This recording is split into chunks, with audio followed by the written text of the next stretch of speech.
بسم الله الرحمن الرحيم. الحمد لله الذي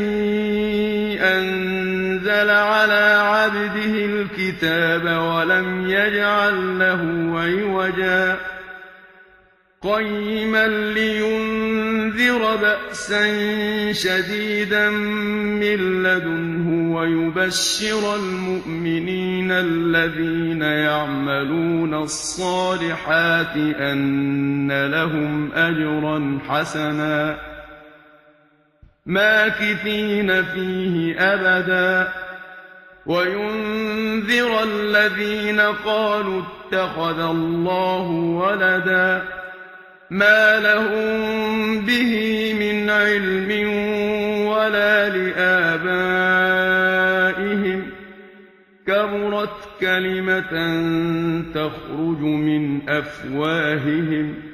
إن يقولون إلا كذبا فلعلك باخع نفسك على آثارهم إن لم يؤمنوا بهذا الحديث أسفا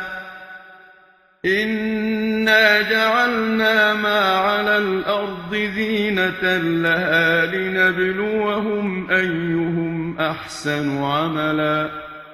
وإنا لجاعلون ما عليها صعيدا جرزا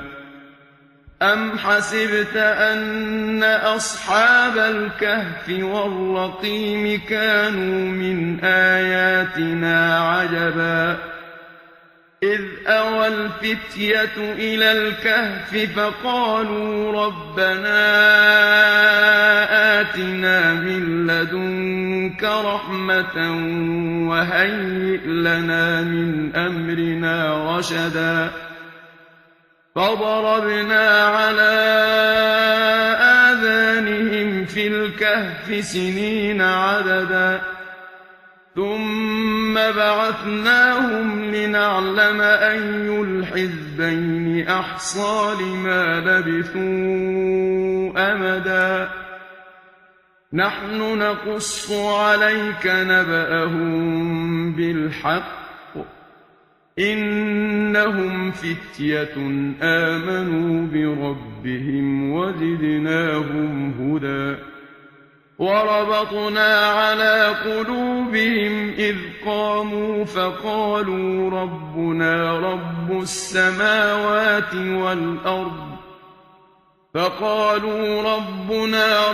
السماوات والأرض لن ندعو من دونه إلها لقد قلنا إذا شططا هؤلاء قومنا اتخذوا من دونه آلهة لولا يأتون عليهم بسلطان بين فمن أظلم ممن افترى على الله كذبا وإذ اعتزلتموهم وما يعبدون إلا الله فأووا إلى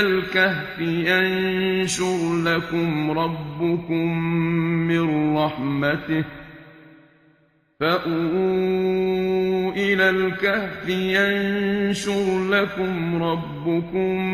من رحمته ويهيئ لكم من أمركم مرفقا وترى الشمس إذا طلعت تزاور عن كهفهم ذات اليمين وإذا غربت تقرضهم ذات الشمال وهم في فجوة منه ذلك من آيات الله من يهد الله فهو المهتد ومن يضلل فلن تجد له وليا مرشدا وتحسبهم أيقاظا وهم رقود ونقلبهم ذات اليمين وذات الشمال وكلبهم باسط ذراعيه بالوصيد لو اطلعت عليهم لوليت منهم فرارا ولملئت منهم رعبا وكذلك بعثناهم ليتساءلوا بينهم قال قائل منهم كم لبثتم قالوا لبثنا يوما أو بعض يوم قالوا ربكم أعلم بما لبثتم فابعثوا أحدكم بورقكم هذه إلى المدينة فلينظر أيها أزكى طعاما فليأتكم برزق منه وليتلطف ولا يشعرن بكم أحدا إنهم إن يظهروا عليكم يرجموكم أو يعيدوكم في ملتهم ولن تفلحوا إذا أبدا وكذلك أعثرنا عليهم ليعلموا أن وعد الله حق وأن الساعة لا ريب فيها إذ يتنازعون بينهم أمرهم فقالوا ابنوا عليهم بنيانا ربهم أعلم بهم قال الذين غلبوا على أمرهم لنتخذن عليهم مسجدا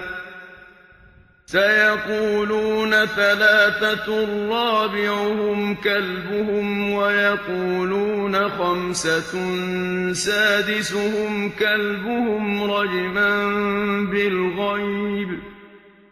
ويقولون سبعة وثامنهم كلبهم قل ربي أعلم بعدتهم ما يعلمهم إلا قليل فلا تمار فيهم إلا مراء ظاهرا ولا تستفت فيهم منهم أحدا ولا تقولن لشيء إني فاعل ذلك غدا إلا أن يشاء الله واذكر ربك إذا نسيت وقل عسى أن يهديني ربي لأقرب من هذا رشدا ولبثوا في كهفهم 300 سنين وازدادوا 9 قل الله أعلم بما لبثوا له غيب السماوات والأرض أبصر به وأسمع ما لهم من دونه من ولي ولا يشرك في حكمه أحدا واتل ما أوحي إليك من كتاب ربك لا مبدل لكلماته ولن تجد من دونه ملتحدا واصبر نفسك مع الذين يدعون ربهم بالغداة والعشي يريدون وجهه ولا تعد عيناك عنهم تريد زينة الحياة الدنيا ولا تطع من أغفلنا قلبه عن ذكرنا واتبع هواه وكان أمره فرطا وقل الحق من ربكم فمن شاء فليؤمن ومن شاء فليكفر إنا أعتدنا للظالمين نارا أحاط بهم سرادقها وإن يستغيثوا يغاثوا بماء كالمهل يشوي الوجوه بئس الشراب وساءت مرتفقا إن الذين آمنوا وعملوا الصالحات إنا لا نضيع أجر من أحسن عملا أولئك لهم جنات عدن تجري من تحتهم الأنهار يحلون فيها من أساور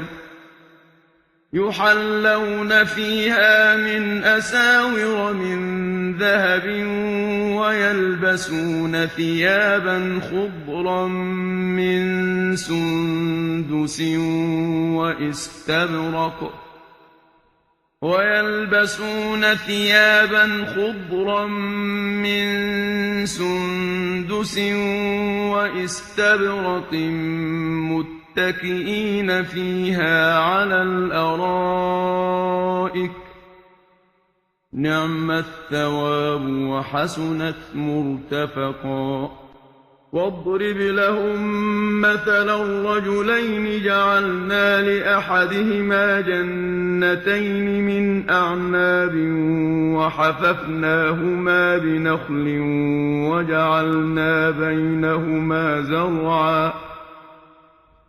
كلتا الجنتين آتت أكلها ولم تظلم منه شيئا وفجرنا خلالهما نهرا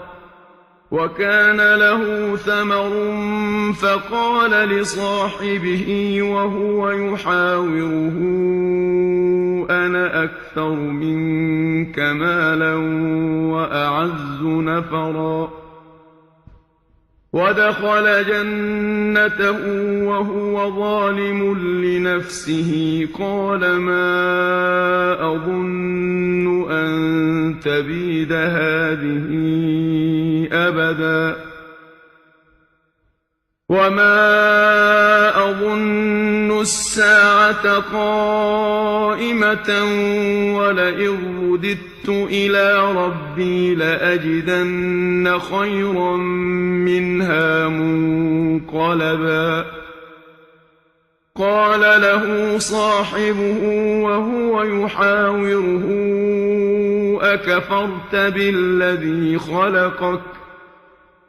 أكفرت بالذي خلقك من تراب ثم من نطفة ثم سواك رجلا لكن هو الله ربي ولا أشرك بربي أحدا ولولا إذ دخلت جنتك قلت ما شاء الله لا قوة إلا بالله إن ترني أنا أقل منك مالا وولدا فعسى ربي أن يؤتيني خيرا من جنتك ويرسل عليها حسبانا من السماء فتصبح صعيدا زلقا أو يصبح ماؤها غورا فلن تستطيع له طلبا وأحيط بثمره فأصبح يقلب كفيه على ما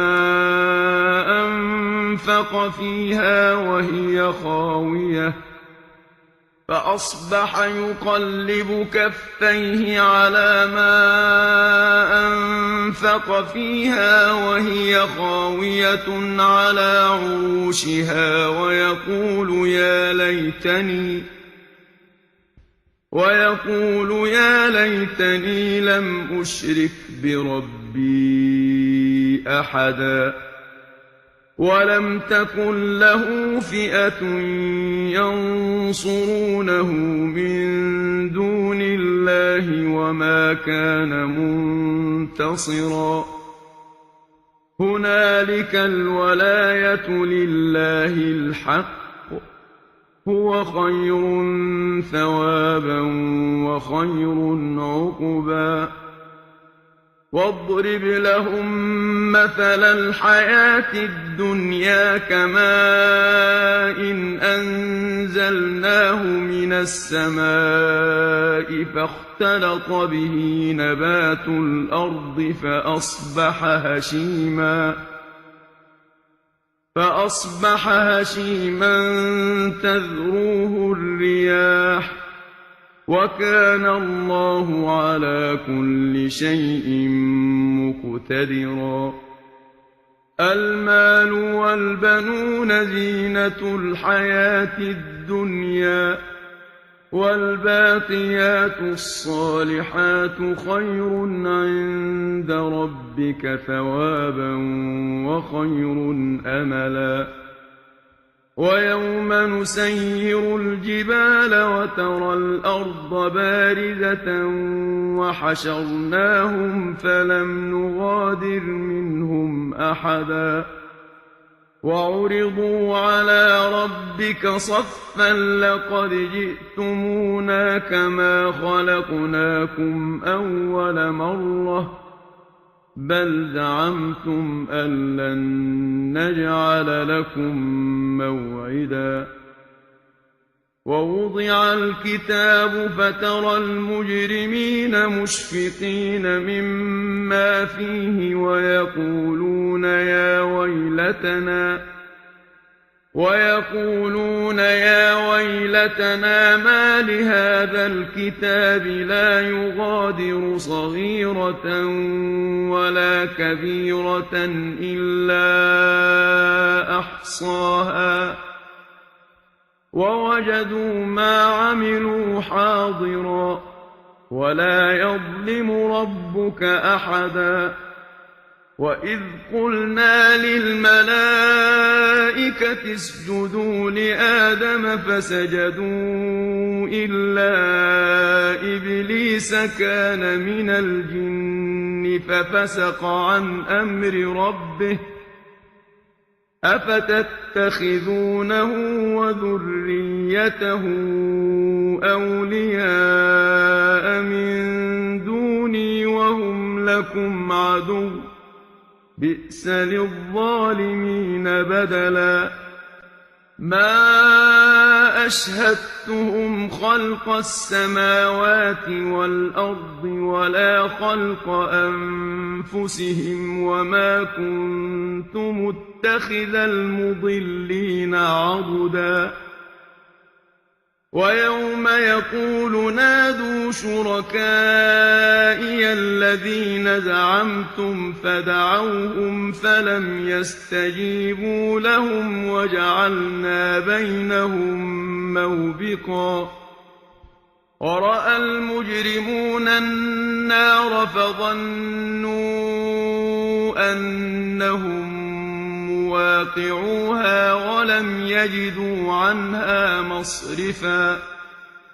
ولقد صرفنا في هذا القرآن للناس من كل مثل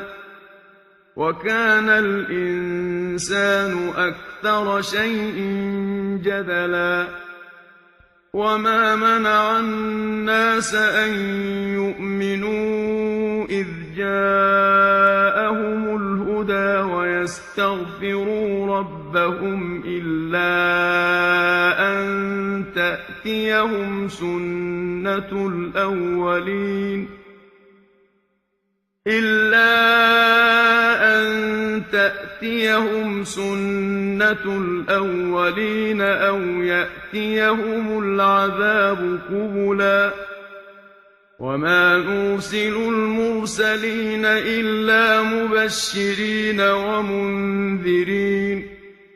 وَيُجَادِلُ الَّذِينَ كَفَرُوا بِالْبَاطِلِ لِيُدْحِضُوا بِهِ الْحَقَّ وَاتَّخَذُوا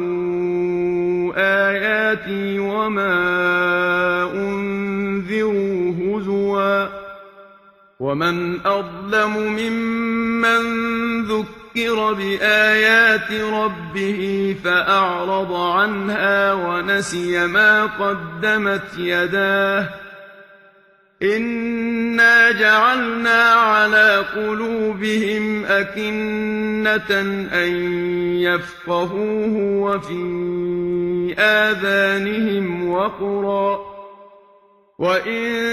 تَدْعُهُمْ إِلَى الْهُدَىٰ فَلَن يَهْتَدُوا إِذًا أَبَدًا ۚ وَرَبُّكَ الْغَفُورُ ذُو الرَّحْمَةِ لَوْ يُؤَاخِذُهُم بِمَا كَسَبُوا لَعَجَّلَ لَهُمُ الْعَذَابَ ۚ بَل لَّهُم مَّوْعِدٌ لَّن يَجِدُوا مِن دُونِهِ مَوْئِلًا وَتِلْكَ الْقُرَىٰ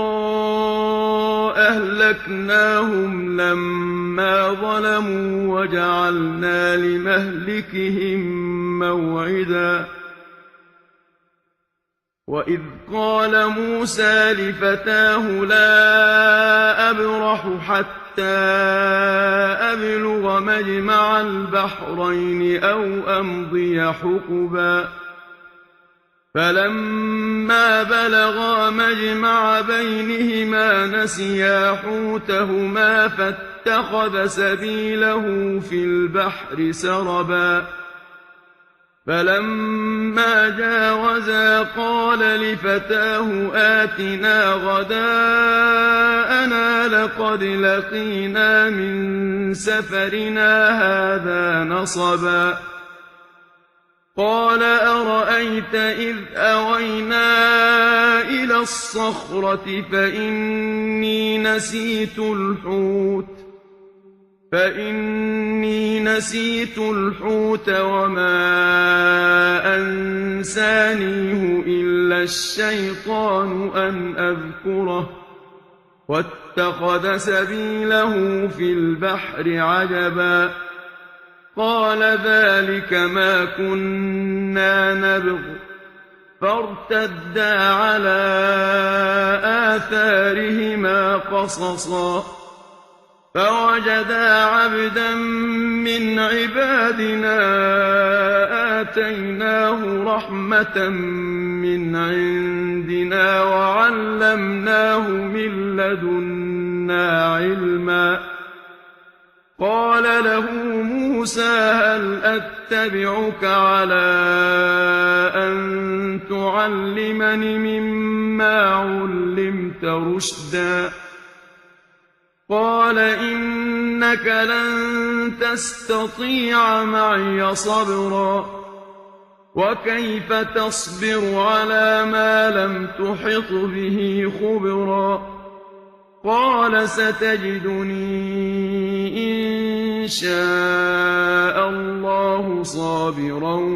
وَلَا أَعْصِي لَكَ أَمْرًا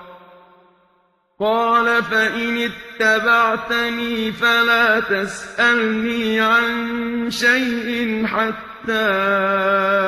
أُحْدِثَ لَكَ مِنْهُ ذِكْرًا فَانطَلَقَا حَتَّىٰ إِذَا رَكِبَا فِي السَّفِينَةِ خَرَقَهَا قَالَ أَخَرَقْتَهَا لِتُغْرِقَ أَهْلَهَا لَقَدْ جِئْتَ شَيْئًا إِمْرًا قَالَ أَلَمْ أَقُلْ إِنَّكَ لَن تَسْتَطِيعَ مَعِيَ صَبْرًا قَالَ لَا تُؤَاخِذْنِي بِمَا نَسِيتُ وَلَا تُرْهِقْنِي مِنْ أَمْرِي عُسْرًا فَانطَلَقَا حَتَّىٰ إِذَا فأتيا غلاما فقتله قال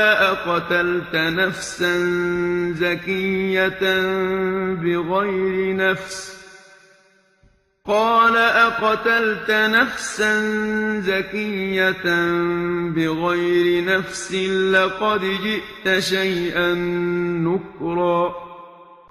قال ألم أقل لك إنك لن تستطيع معي صبرا قال إن سألتك عن شيء بعدها فلا تصاحبني قد بلغت من لدني عذرا فانطلقا حتى إذا أتيا أهل قرية استطعما أهلها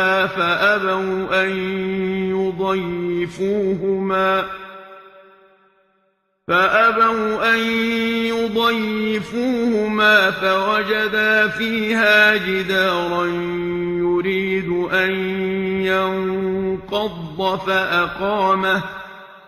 قال لو شئت لاتخذت عليه أجرا قال هذا فراق بيني وبينك سأنبئك بتأويل ما لم تستطع عليه صبرا أما السفينة فكانت لمساكين يعملون في البحر فأردت أن أعيبها وكان وراءهم ملك يأخذ كل سفينة غصبا وأما الغلام فكان أبواه مؤمنين فخشينا أن يرهقهما طغيانا وكفرا فأردنا أن يبدلهما ربهما خيرا منه زكاة وأقرب رحما وأما الجدار فكان لغلامين يتيمين في المدينة وكان تحته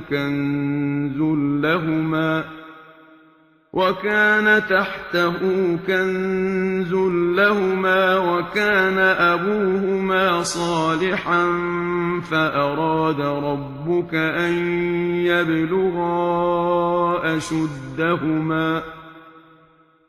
فأراد ربك أن يبلغا أشدهما ويستخرجا كنزهما رحمة من ربك وما فعلته عن أمري ذلك تأويل ما لم تسطع عليه صبرا ويسألونك عن ذي القرنين قل سأتلو عليكم منه ذكرا إنا مكنا له في الأرض وآتيناه من كل شيء سببا فأتبع سببا حتى إذا بلغ مغرب الشمس وجدها تغرب في عين حمئة ووجد عندها قوما قلنا يا ذا القرنين إما أن تعذب وإما أن تتخذ فيهم حسنا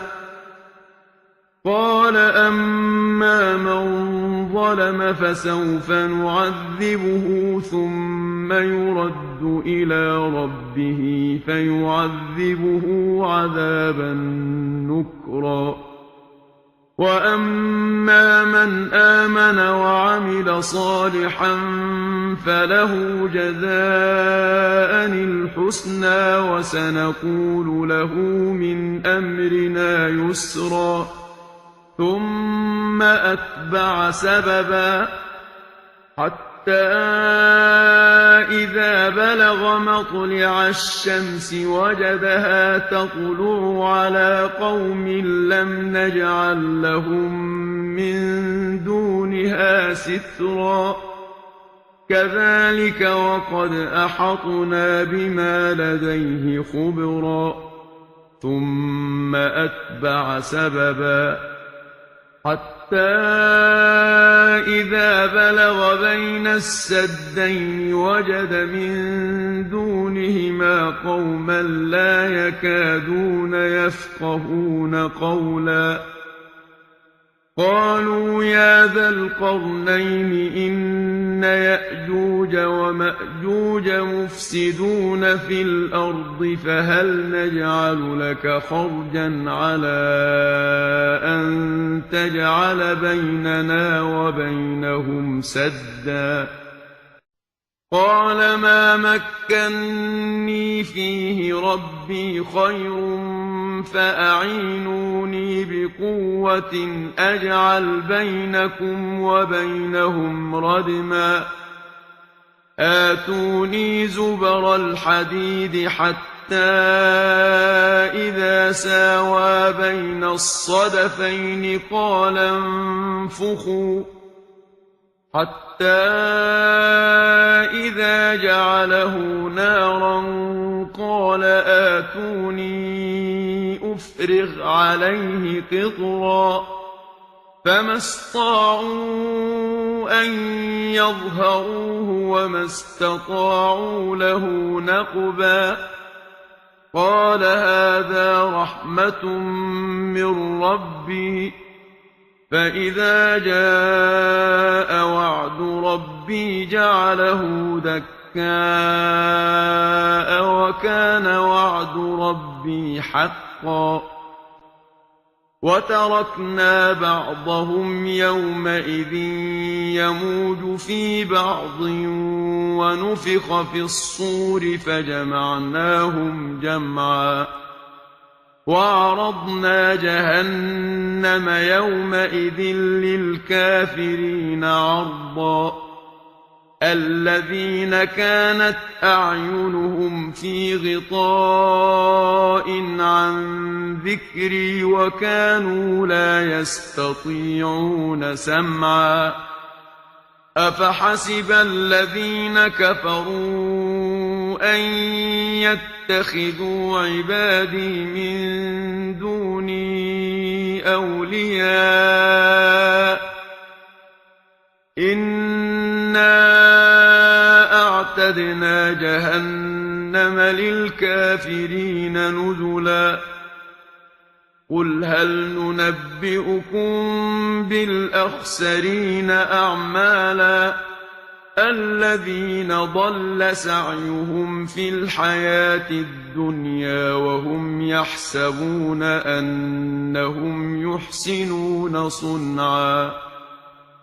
أولئك الذين كفروا بآيات ربهم ولقائه فحبطت أعمالهم فلا نقيم لهم يوم القيامة وزنا ذلك جزاؤهم جهنم بما كفروا واتخذوا آياتي ورسلي هزوا إن الذين آمنوا وعملوا الصالحات كانت لهم جنات الفردوس نزلا خالدين فيها لا يبغون عنها حولا قل لو كان البحر مدادا لكلمات ربي لنفد البحر قبل أن تنفد كلمات ربي ولو جئنا بمثله مددا قل إنما أنا بشر مثلكم يوحى إلي أنما إلهكم إله واحد فمن كان يرجو لقاء ربه فليعمل عملا صالحا ولا يشرك بعبادة ربه أحدا. صدق الله العظيم.